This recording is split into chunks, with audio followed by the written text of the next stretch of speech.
Hey folks, welcome again to 5 Minutes for Healing. And on today's episode, we're going to talk about the healing journey. Now, it's been said that to take on trauma recovery, one needs to play the long game. And I don't think truer words can be said.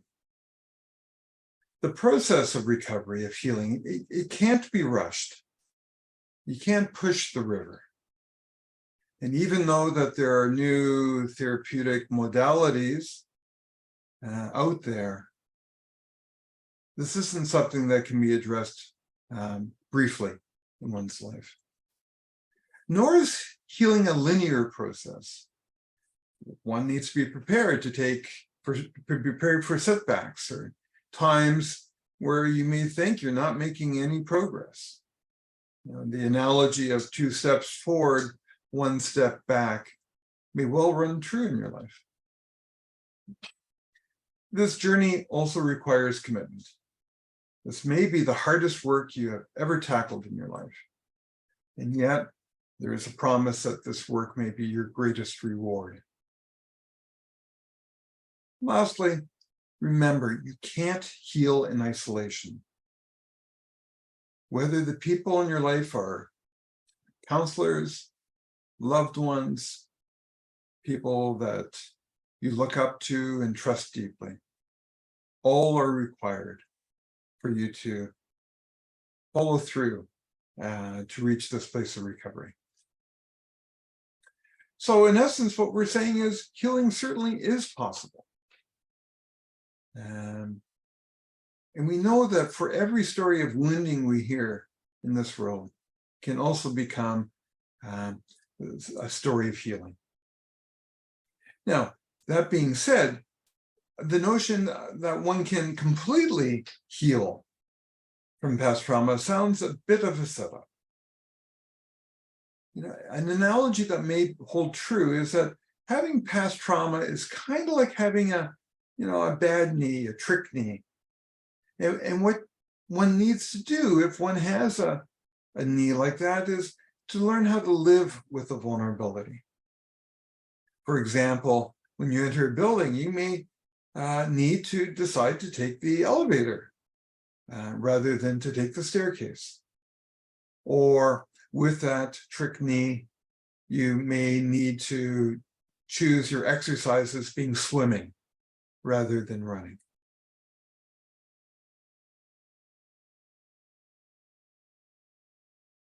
Now, ultimately, though, it's up to you of how to define your own healing journey. For a lot of guys, especially when they first come into therapy, they talk about having an absence of a problematic symptom of trauma. They just want the nightmares to go away. They want to be able to live with their anger. They want to get out of the depression or the anxiety, et cetera, et cetera. So what are your symptoms that you want to have no longer in your life? Now, here's another way of looking at a healing journey. Apart from the symptoms, maybe the true goal is to connect to your authentic self. We talk about this relationship to our authentic self as being the last stage of trauma recovery, where we can reconnect to who we were prior to the abuse, or connect to that person, that authentic you that has never been able to be expressed up until now. Another way of measuring recovery is the ability to perform testimony. Now, when we say that, we're talking about an exercise in possibly a therapeutic group experience where one tells their story in its entirety. Where they were born, the family they grew up with, the experiences of abuse or assault, the impact that harm has had in their life, and then all the many steps that they've taken to address the original wound, the skills that they have learned, all the way up until the present moment of delivering the testimony. If a fellow can do that in the latter stages of group work, we can't think of a better indicator that he's ready to graduate. Still, there may be other words that attract you more. You may have come across the term resiliency. And we know that for many men, they can experience greater resiliency in life by addressing their past trauma. Another concept out there is called post-traumatic growth, which suggests that the recovery process can excel them even further in who they are and the role that they have to play in this world. Here's another concept we work with, is the notion of emotional integrity. That suggests that in our personal lives, yes, we need to embrace honesty in all that's going on within us. That's step one. And step two focuses on taking responsibility, not only for our behavior, but also for the emotional states that we carry. But lastly, the state of emotional integrity requires, for our significant relationships in life, that we get closer. We take the steps required to experience emotional intimacy and connection.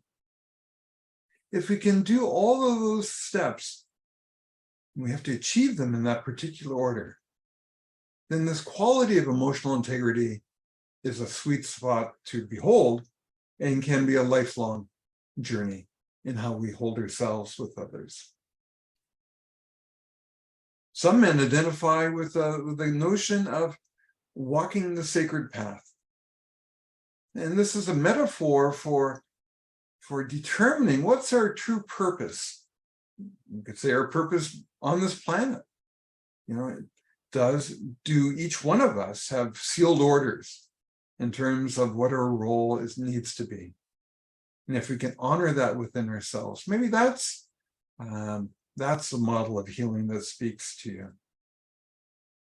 Lastly, here's the one that I have learned from many men who've gone through our services, that maybe the moment of healing is when your own story of past abuse, past assault, when that story becomes boring to you. And I say boring in the sense that if need be, you could choose to enter that story. You could share that story. And you could share that story from beginning to end, and then finish that story and still be in good shape. Still get on with your day. It's probably not the story you want to talk about all day long, but if needed, you can get into that and exit that story because your story no longer holds big emotions.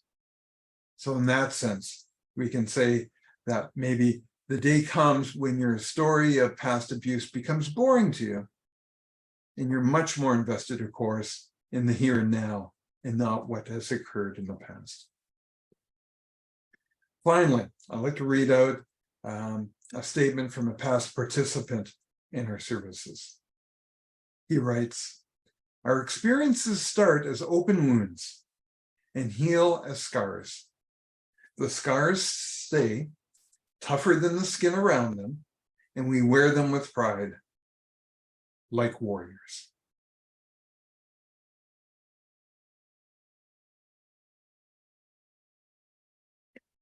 Thanks for joining us today on the healing journey.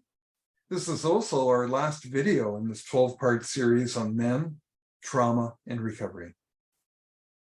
We hope this resource serves as a guide for you and a reminder of the steps necessary in your own healing journey or to support people in your life. So on behalf of Men in Healing, as well as 1 and 6 Inc., we offer you strength, support, and courage in your work ahead.